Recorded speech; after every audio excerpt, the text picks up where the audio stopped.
जितना पैसा नरेंद्र मोदी ने अरबपतियों को दिया ना, उतना ही पैसा मैं आपके बैंक अकाउंट में डालने वाला हूं। इस संविधान को हम कभी खत्म नहीं होने देंगे। कोई शक्ति इस किताब को नहीं खत्म कर सकती है।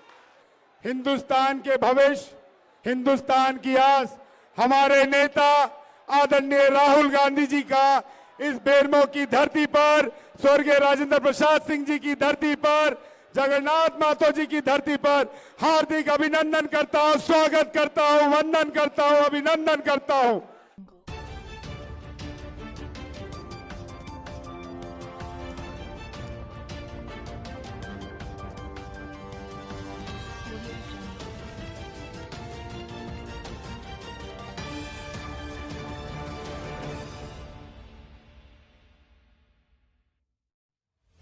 नमस्कार, मैं मोहम्मद आमिर और आप इस वक्त देख रहे हैं करंट खबर। बेरमो की धरती में राहुल गांधी का ऐतिहासिक भाषण। बताते चले कि बोकारो जिला के बेरमो विधानसभा क्षेत्र में नेता प्रतिपक्ष राहुल गांधी ने विशाल जनसभा को संबोधित किया। वहीं राहुल गांधी ने बेरमो से इंडिया गठबंधन के प्रत्याशी विधायक अनूप सिंह को वोट करने की अपील भी की। तो आइए सुनते हैं इस जनसभा में नेता प्रतिपक्ष राहुल गांधी ने क्या क्या कहा। कैसा है मूड?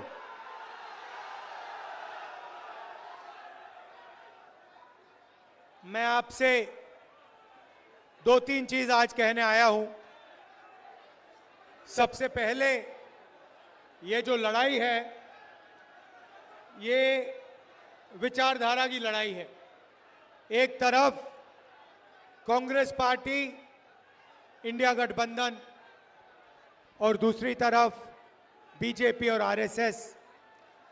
हम कहते हैं कि देश को संविधान के माध्यम से चलाना चाहिए। हम कहते हैं संविधान मजबूत करना चाहिए, और बीजेपी और आरएसएस संविधान को खत्म करना चाहते हैं, फाड़ के फेंकना चाहते हैं। ये संविधान अंबेडकर जी का संविधान है, फूले जी का संविधान है, बुद्ध भगवान, गांधी जी, इन सब की आवाज इस संविधान के अंदर है। अभी मैंने बिरसा मुंडा जी की फोटो पर फूल चढ़ाए, उनकी भी सोच इस संविधान के अंदर है। और बीजेपी कहती है कि संविधान को खत्म कर देना चाहिए, और प्रधानमंत्री कहते हैं कि राहुल गांधी लाल कलर का संविधान लिए घूम रहा है। देखिए, इसका कौन सा रंग है उससे हमारी परवाह नहीं है, इसके अंदर क्या लिखा है वो हम बचाना चाहते हैं। नरेंद्र मोदी जी कहते हैं संविधान खाली है। ये देखिए, संविधान खाली नहीं है, संविधान भरा हुआ है। संविधान आपकी आत्मा है, देश की आत्मा है। और हमारे प्रधानमंत्री इसके बारे में कहते हैं कि ये खोखला है, खाली है। ये संविधान क्यों लूटना चाहते हैं? क्योंकि जो आपका है, आपका जो धन है, ये लेना चाहते हैं, और अदानी जी जैसे लोगों को ये पकड़ाना चाहते हैं। भाइयों और बहनों, मुझे कहा जाता है कि यहां पर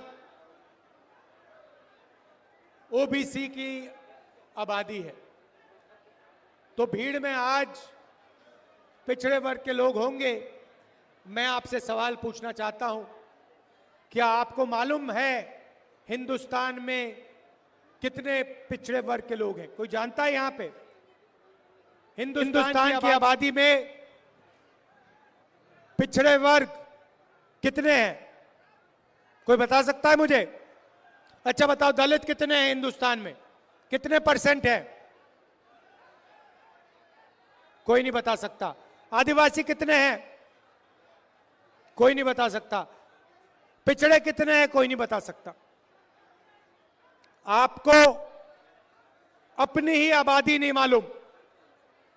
अगर आपको अपनी आबादी नहीं मालूम तो फिर आपकी भागीदारी क्या होनी चाहिए आपको कैसे मालूम होगी? मैं आज आपको बताना चाहता हूं कि हिंदुस्तान में 15% दलित आबादी है, 8% आदिवासी आबादी है और 50% पिछड़ा वर्ग की आबादी है।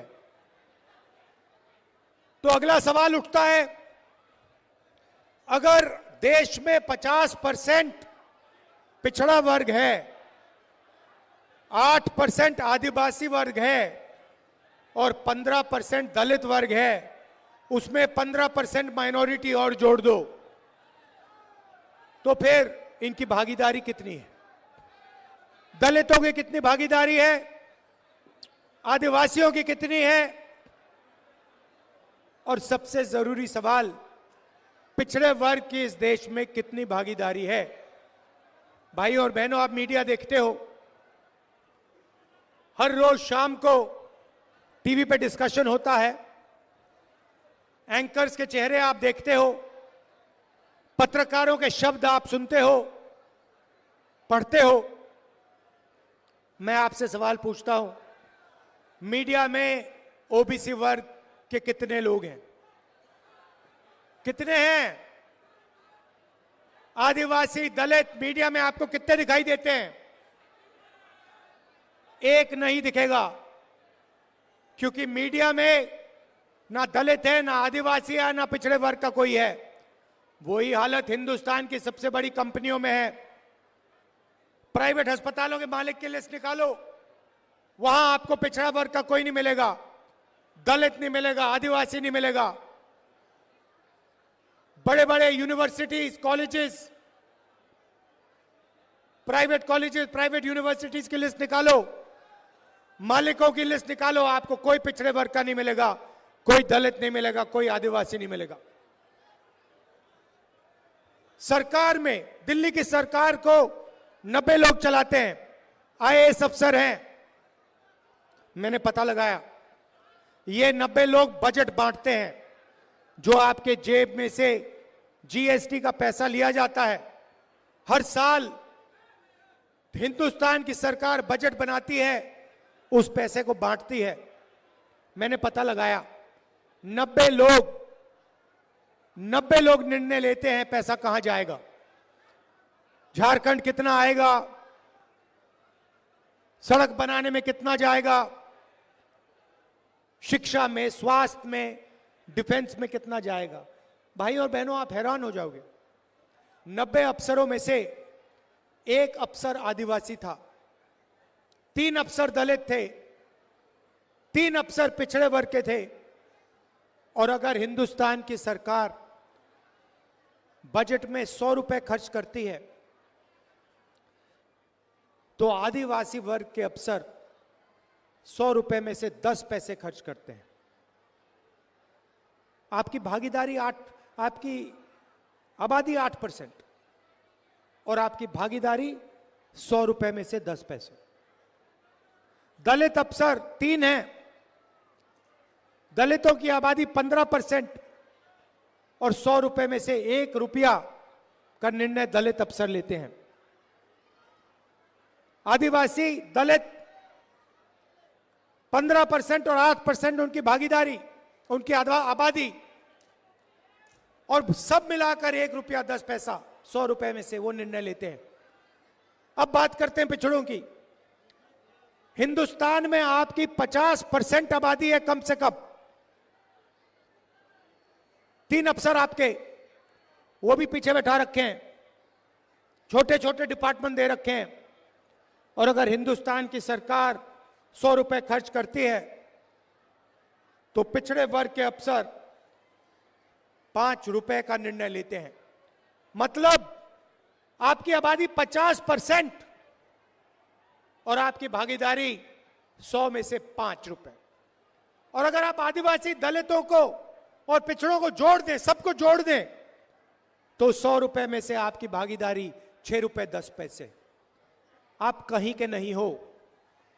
आप जीएसटी देते हो, आप देश को भोजन देते हो, आप मजदूरी करते हो, और जब भागीदारी की बात आती है तो आप कहीं नहीं दिखते। प्रधानमंत्री 24 घंटा कहते हैं मैं ओबीसी हूं, मैं ओबीसी हूं, ओबीसी हूं। इसका क्या मतलब है? मैं आपसे पूछना चाहता हूं, हिंदुस्तान के प्रधानमंत्री ने अरबपतियों का 16 लाख करोड़ रुपए माफ किया है। अदानी का 16 लाख करोड़ रुपए, अदानी अंबानी ऐसे 25 लोगों का 16 लाख करोड़ रुपए माफ किया है। मैं आपसे पूछ रहा हूं, नरेंद्र मोदी जी ने पिछड़े वर्ग के लिए क्या किया, दलितों के लिए क्या किया, आदिवासियों के लिए क्या किया? मुझे बता दो, कितने किसानों का कर्जा माफ किया? महाराष्ट्र में चुनाव चल रहा है, बंबई में धारावी की जमीन है, सोने से भी ज्यादा कीमती है, 1 लाख करोड़ रुपए की जमीन है, अदानी जी को दी जा रही है। देश का पूरा धन इन्हीं 20-25 लोगों को दिया जाता है। कुछ समय में आपका जो स्टील प्लांट है ये भी उठा के दे देंगे। सारे के सारे प्लांट्स प्राइवेटाइज करते हैं।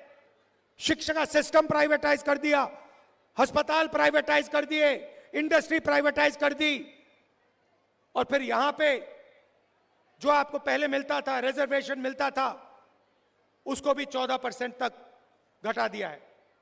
27% पिछड़े वर्ग को मिलता था और उनकी सरकार ने 14% कर दिया है। तो कैसे ओबीसी की सरकार है ये अरबपतियों की सरकार है, अदानी की सरकार है, अंबानी जैसे लोगों की सरकार है, और इसका काम आपका धन आपसे छीनने का है। भाई और बहनों, जीएसटी जितना आप देते हो उतना अदानी देता है।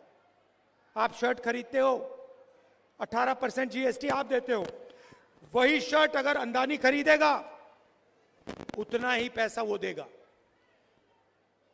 जीएसटी आप देते हो, सब कुछ आप देते हो, और वो उठा के ले जाते हैं। बिना पूछे आपकी जमीन छीन लेते हैं।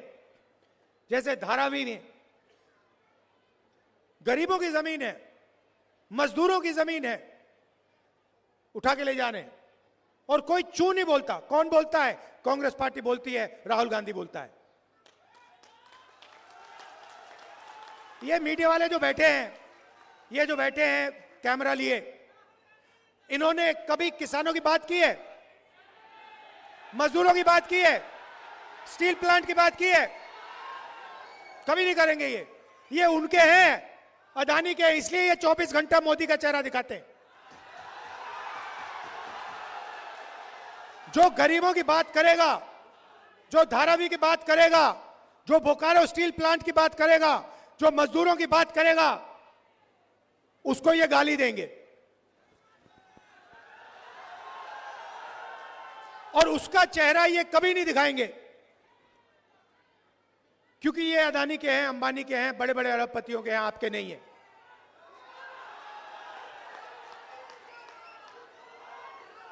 अभी देखिए, अभी मैं आपको दिखाता हूं, बताता हूं, उदाहरण देता हूं। 16 लाख करोड़ रुपए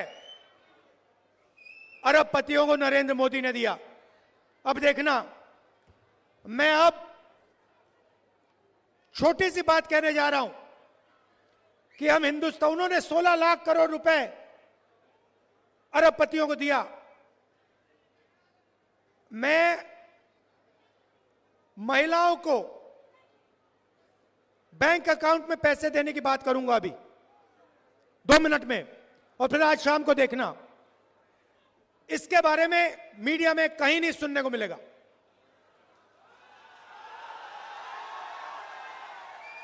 और अगर मिलेगा तो कहेंगे देखो राहुल गांधी गरीबों की आदत बिगाड़ रहा है। वहां जाता पैसा, अदानी को जाता है तो आदत नहीं बिगड़ती, मगर किसान के बैंक अकाउंट में जाता है, महिला के बैंक अकाउंट में जाता है, बेरोजगार युवा के बैंक अकाउंट में जाता है, तो आदत बिगड़ जाती है। मुझे कोई फर्क नहीं पड़ता, मैं बता रहा हूं, और अभी शुरू किया मैंने काम, अभी छोटा काम किया है। मैं बता रहा हूं, जितना पैसा नरेंद्र मोदी ने अरबपतियों को दिया ना, उतना ही पैसा मैं आपके बैंक अकाउंट में डालने वाला हूं। इस बार दिल्ली की सरकार नहीं आई, दिल्ली की सरकार नहीं आई, नहीं तो पता लग जाता आपको क्या है, कैसे सरकार चलाई जाती है। तो सबसे पहले मैंने आपको पिछड़े वर्ग की बात की, दलितों की बात की, आदिवासियों की बात की। सबसे पहले मैं बताना चाहता हूं हम यहां पे जाति जनगणना करने जा रहे हैं। दूध का दूध, पानी का पानी हो जाएगा, सबको पता लग जाएगा किसकी कितनी भागीदारी है, कौन से वर्ग के हाथ में क्या है, कितनी जमीन किसके हाथ में है, कितने बिजनेस किसके हाथ में, मीडिया में कितने पिछड़े वर्ग के लोग हैं, दलित कितने, आदिवासी कितने हैं। हम देश की एक्सरे करने जा रहे हैं और इससे आपको पता लग जाएगा कितनी बेईमानी की जा रही है और आपका कितना धन आपके आंखों के सामने चोरी किया जा रहा है। और यही काम हम झारखंड में करेंगे, जाति जनगणना। दूसरा काम और सबसे बड़ा काम, मैया समान, नाम सुना है?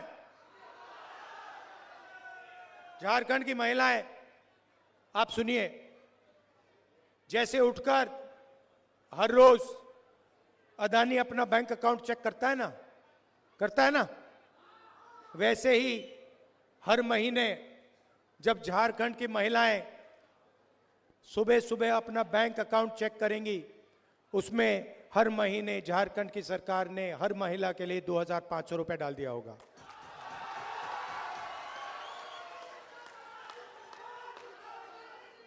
किसी भी महीने पहले तारीख, जनवरी, फरवरी, मार्च, अप्रैल, मई, जून, जुलाई, अगस्त, सितंबर, हर महीने 1 तारीख को खटाखट खटाखट खटाखट खटाखट झारखंड की महिलाओं के बैंक अकाउंट के अंदर 2,500 रुपए। और फिर आप जाएंगी, पता लगेगा 450 रुपए का सिलेंडर हो गया।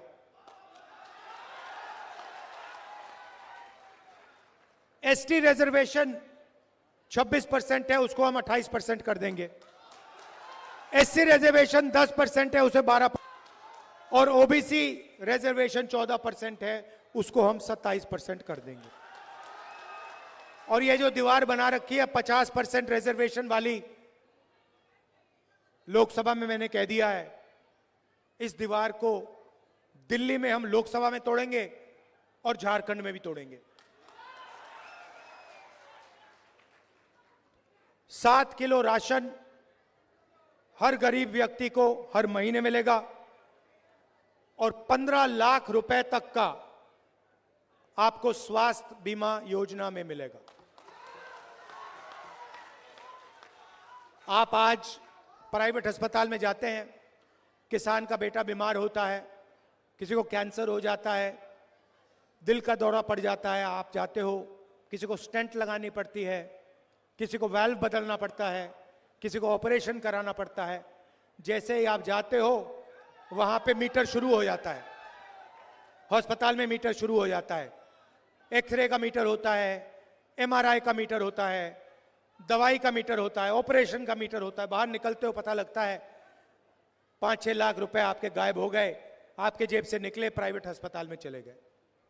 इसीलिए हम योजना ला रहे हैं, आप अस्पताल जाओगे, इलाज कराओगे, ऑपरेशन होगा, एमआरआई, एक्सरे, दवाई जो भी होगा, आप अस्पताल में जाओगे, उनसे पूछोगे भैया बिल कितने का है, जवाब मिलेगा बिल में आपको कोई पैसे नहीं देने, 15 लाख रुपए तक झारखंड की सरकार देगी।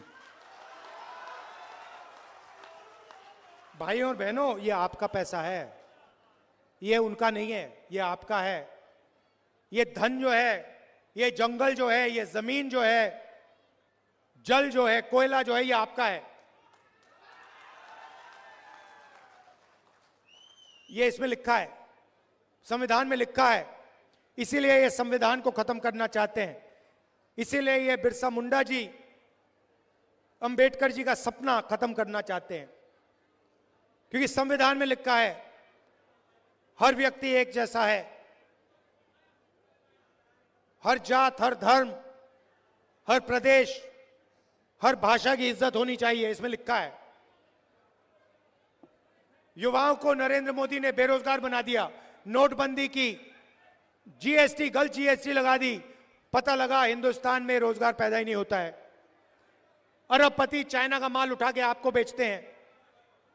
हम चाहते हैं मेड इन झारखंड हो, मेड इन बोकारो हो, मेड इन इंडिया हो। युवाओं के लिए हर ब्लॉक में हम डिग्री कॉलेज खोलेंगे, और डिस्ट्रिक्ट लेवल पे प्रोफेशनल कॉलेजेस खोले जाएंगे और 500 एकड़ के इंडस्ट्रियल पार्क हर डिस्ट्रिक्ट में रोजगार के लिए हम खोलने जा रहे हैं। हमारा लक्ष्य है, झारखंड सरकार का लक्ष्य है, आपके चीफ मिनिस्टर ने कहा है कि 10 लाख युवाओं को अगले 5 साल में रोजगार देने की कोशिश करेंगे। और अंत में मैं किसानों की बात करना चाहता हूं। धान के लिए आज आपको 2,400 रुपए प्रति क्विंटल मिलता है। हमारी सरकार आने के एकदम बाद उसी क्विंटल के लिए आपको 3,200 रुपए आपके बैंक अकाउंट पे मिलेंगे। 3,200 रुपए प्रति क्विंटल। ये मैं आपसे कहना चाहता था, हम किसानों की, मजदूरों की, गरीबों की सरकार चलाना चाहते हैं, छोटे व्यापारियों की, युवाओं की सरकार चलाना चाहते हैं। अरबपतियों की सरकार हम नहीं चलाना चाहते हैं। नरेंद्र मोदी जी अरबपति के हैं। नरेंद्र मोदी संविधान को खत्म करना चाहते हैं और मैं आपको स्टेज से कहता हूं, इस संविधान को हम कभी खत्म नहीं होने देंगे। कोई शक्ति इस किताब को नहीं खत्म कर सकती है। आप सबका दिल से बहुत बहुत धन्यवाद।